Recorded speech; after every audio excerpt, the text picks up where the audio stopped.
Bismillahirrahmanirrahim. Assalamu alaikum, Junior 4. Once again, this is your Nazia teacher. Now I am here with the grammar work. So open your grammar books, and that is unit number 4. And we were doing concrete and abstract nouns. आपको मैंने बताया था कि concrete nouns कौन से होते हैं जिनको हम टच कर सकते हैं और जिनका वेट होता है, और abstract nouns कौन से होते हैं जो हमें नज़र तो आते हैं लेकिन कभी कभार नज़र नहीं भी आते हैं, हम उनको सिर्फ फ़ील कर सकते हैं। ठीक है, कभी कभी हम उनको देख भी नहीं सकते, जैसे ऑनेस्टी है, ट्रूथ है, हम इसको देख नहीं सकते, but it's a noun which we can observe, which we can feel. ठीक है, ये होते हैं abstract nouns. Now the nouns are very clear to you कि नाउन्स जो होते हैं वो नेमिंग वर्ड्स होते हैं। उससे पहले हम लोगों ने ये जान लिया था कि नाउन्स और कंक्रीट एंड एब्स्ट्रैक्ट नाउन्स क्या होते हैं, उनकी डेफिनेशंस हमने सीख ली।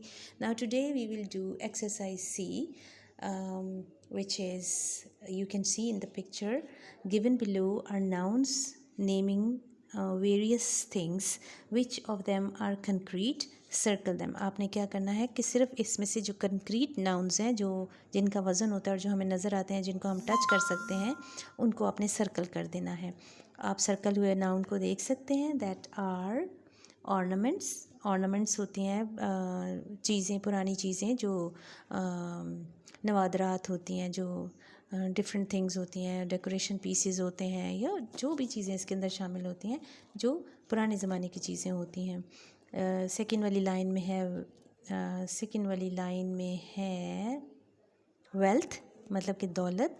उसमें दौलत में कुछ भी आ सकता है, पैसा आ सकता है, ज्वेलरी आ सकती है, प्लॉट्स आ सकते हैं, ज़मीनें, जायदाद, वट एवर, वेल्थ जो दौलत होती है। और थर्ड वाली लाइन में है चिल्ड्रन एंड बॉय, बच्चे और लड़के हमें नज़र आते हैं, बिल्कुल इनका वेट होता है। They are solid nouns and they are concrete nouns. उसके बाद आ जाती हैं नेक्स्ट लाइन में वेजिटेबल्स हैं और प्लांट्स हैं, ये भी हमें नज़र आते हैं। फिर लास्ट वाली लाइन में है चेयर एंड टेबल, ये भी हमें नज़र आते हैं, इनका वेट भी होता है। तो these are the concrete nouns. Now come to the D exercise. Put a concrete noun in each blank. हर एक ब्लैंक के अंदर आपने प्रॉपर कंक्रीट नाउन लगाना है। माई dash is a leading doctor of the town. आप कुछ भी लिख सकते हैं, यहाँ पे फादर की पिक्चर बनी हुई है, मैंने वैसे मदर लिख दिया है, आप फादर भी लिख सकते हैं। माई फादर और my mother is a leading doctor of the town. Number 2 is the Taj Mahal stands on the bank of the river. Taj Mahal जो है एक दरिया के किनारे पर बनाया गया है। Okay, the man sold all his articles in an hour. एक आदमी ने एक घंटे के अंदर अपने सारे आर्टिकल्स बेच दिए। Number 4 is big cats include lions and tigers. Number 5 is trees bring forth new leaves during spring. And number 6 is a bad worker quarrels with his tools. Number 7 is the sun is a star like other stars in the sky. So you will see the picture and you will write down the fill in the blanks with the proper words. ये कर लेने के बाद आपने इसको याद भी करना है। Now come to page number 19. We did page number 18 first. Now we are doing page number 19. E exercises. Each sentence has a noun. Sort it out and write it in the blank. Also name its kind. आपने sentence को पढ़ना है, उसके अंदर से noun को sort करना है कि ये कौन सा नाउन है, कंक्रीट है, यानी नाउन कौन सा है, और ये कंक्रीट है कि एब्स्ट्रैक्ट है, ये भी आपने साथ साथ लिखते जाना है। You can see in the picture like I have done. First one is your frock is very dirty. यहाँ पे नाउन कौन सा है, फ्रॉक इज़ अ नाउन, और डर्टी क्या है, दैट इज़ फ्रॉक क्या है, दैट इज़ कंक्रीट, और डर्टीनेस जो है दैट इज़ एब्स्ट्रैक्ट। डर्टीनेस हमें नज़र नहीं ना आती, बट जो चीज़ हमें कंक्रीट नज़र आ रही है that is frock. And number 2 is the lion is prowling about. Now the concrete noun is lion. आप lion लिखेंगे और concrete लिख देंगे इसके साथ। Real beauty is very rare. अब ब्यूटी क्या है, हम उसको फील तो करते हैं लेकिन हमें उस तरह हम उसको पकड़ नहीं सकते, हमें नज़र भी आती है लेकिन हम उसको पकड़ नहीं सकते, इसलिए ये एब्स्ट्रैक्ट नाउन होगा। डोंट हाइड योर फॉल्ट्स, अपनी गलतियों को मत छुपाओ। नाउ फॉल्ट्स जो होती हैं, गलतियाँ, वैसे तो हमें नज़र आ जाती हैं लेकिन हम इनको टच नहीं कर सकते, तो they are abstract nouns. I like eating green vegetables, vegetables को हम टच कर सकते हैं, so they are concrete nouns. Let's go to the zoo today, zoo is a concrete noun. Honesty never goes unrewarded, नेकी कभी रायगा नहीं जाती है, ईमानदारी कभी रायगा नहीं जाती है।